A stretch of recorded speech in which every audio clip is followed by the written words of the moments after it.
আর এবার চলে যাব মুর্শিদাবাদের দিকে, কারণ মুর্শিদাবাদের জঙ্গিপুর লোকসভা কেন্দ্রে তৃণমূল প্রার্থী খলিলুর রহমান আজ মনোনয়নপত্র জমা করলেন। আবারও জানিয়ে রাখি, জঙ্গিপুর লোকসভা কেন্দ্রে তৃণমূল প্রার্থী খলিলুর রহমান আজ বহরমপুর ডিএম অফিসে মনোনয়নপত্র জমা করলেন।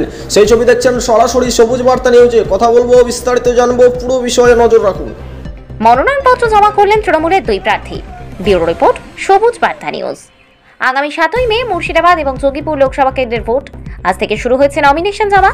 আজ প্রথম দিনেই মুর্শিদাবাদ লোকসভা কেন্দ্রের তৃণমূল কংগ্রেস প্রার্থী আবু তাহের খান এবং জঙ্গিপুর লোকসভা কেন্দ্রের তৃণমূল কংগ্রেস প্রার্থী খলিলুর রহমান, তারা দুজনে বিশাল মিছিল নিয়ে দলীয় কার্যালয় থেকে প্রশাসনিক ভবনে প্রবেশ করেন এবং রিটার্নিং অফিসারের কাছে গিয়ে মনোনয়নপত্র দাখিল করেন। মনোনয়নপত্র দাখিল করতে যাওয়ার আগে মুর্শিদাবাদ জেলার সমস্ত বিধায়ক, মন্ত্রী জেলা তৃণমূল পার্টি অফিসে উপস্থিত হন। মুর্শিদাবাদ এবং জঙ্গিপুর লোকসভার প্রতিটি বিধানসভা অঞ্চলের প্রচুর সমর্থক আজ জেলা তৃণমূল কংগ্রেস অফিসে এই মনোনয়নপত্র জমাকে কেন্দ্র করে ভিড় করে। প্রশাসনিক ভবনে উপস্থিত ছিলেন মন্ত্রী আখরুজ্জামান, নবগ্রামের বিধায়ক কানাই চন্দ্র মণ্ডল, রেজিনগরের বিধায়ক রবিউল আলম চৌধুরী, জঙ্গিপুরের বিধায়ক জাকির হোসেন, সুতির বিধায়ক হিমানী বিশ্বাস প্রমুখ। বহরমপুর থেকে রহমতুল্লাহর রিপোর্ট, সবুজ বার্তা নিউজ। গতকালই আমরা পবিত্র ঈদ উল ফিতর পালন করেছি এবং সকলে আমরা একত্রিত হয়ে সেই আনন্দ উৎসবে ছিলাম এবং সেই পবিত্র ঈদ উল ফিতরে আমি সমস্ত মুর্শিদাবাদ জেলাবাসীকে প্রীতির শুভেচ্ছা এবং অভিনন্দন জানাই। আপনারা সকলে অবগত আছেন গত 10ই মার্চ এই অধিকার যে গর্জনের ডাক, জনগণের যে গর্জনের ডাকে আমাদের সকলের জননেত্রী মমতা ব্যানার্জি এবং আমাদের সেনাপতি অভিষেক ব্যানার্জি মহাশয় আমাদের রাজ্যের 42টি লোকসভা কেন্দ্রের প্রার্থীর নাম ঘোষণা করেছে। আমরা জঙ্গিপুর লোকসভাবাসীর আশীর্বাদ নিয়ে আজকে আমরা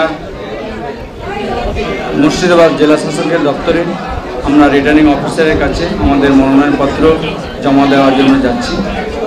সঙ্গে রয়েছেন আমাদের আরও একজন আমাদের প্রার্থী দলের আমার সিনিয়র লিডার দাদা আবু তাহের খান, তিনিও আজকে তিনার মনোনয়নপত্র জমা দেবেন।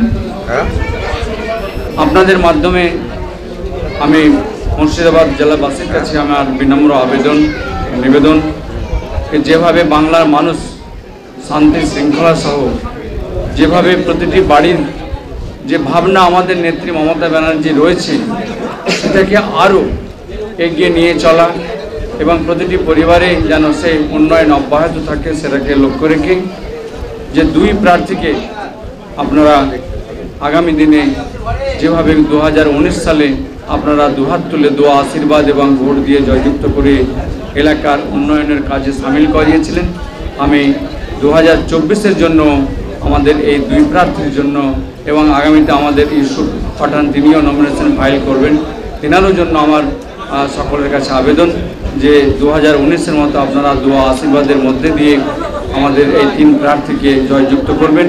এবং সর্বোপরি একটা কথা আমি ইতিপূর্বে আপনাদের জানিয়েছি আপনাদের মাধ্যমে এবং আজকেও জানাচ্ছি, মানুষের সুখে যদি না পারি, মানুষের আপদে বিপদে দুঃখে আমরা পাশে থাকবো ইনশাআল্লাহ। কাজেই মানুষের পাশে থাকাটা হচ্ছে আমাদের জনপ্রতিনিধির প্রথম কাজ, সেই কাজটা আমরা অবশ্যই রাখবো এবং এলাকায় যেন প্রতিটি পরিবারের সঙ্গে আমরা যুক্ত হতে পারি সেই জায়গাটাও রাখবো। যাই হোক, আজকে আমরা মুর্শিদাবাদ আমাদের বহরমপুর জেলা পার্টি অফিসে আমাদের পার্টির জেলা সভাপতি অপূর্বদা রয়েছেন, আছেন আমাদের রাজ্যের দুই সহসভাপতি মাইনুল হাসান সাহেব এবং মাইনুল হক সাহেব, আছেন আমাদের সমস্ত বিধায়কগণ, আছেন সভাধিপতি আমাদের সিনিয়র বিধায়ক লিডার আমাদের বড় ভাই আমার নিয়ামত সাহেব থেকে মন্ত্রী আখরুজ্জামান আমাদের জেলার একমাত্র তিনিও আছেন এবং তিনি শুধু মন্ত্রী তো আছেনই, তিনি জঙ্গিপুর লোকসভার চেয়ারম্যানও।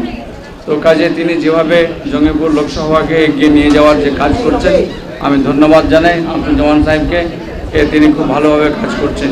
পাশাপাশি সমস্ত মিডিয়া সেল এবং যে সমস্ত আমাদের পার্টির গুণগ্রাহী যে সমস্ত আমাদের পার্টির নিষ্ঠাবান কর্মী আজকে প্রত্যন্ত গ্রাম থেকে উঠে চলে এসেছেন দলকে সমর্থন করার জন্য, দলকে আরও শক্তিশালী করার জন্য এবং প্রার্থীকে উৎসাহিত করার জন্য।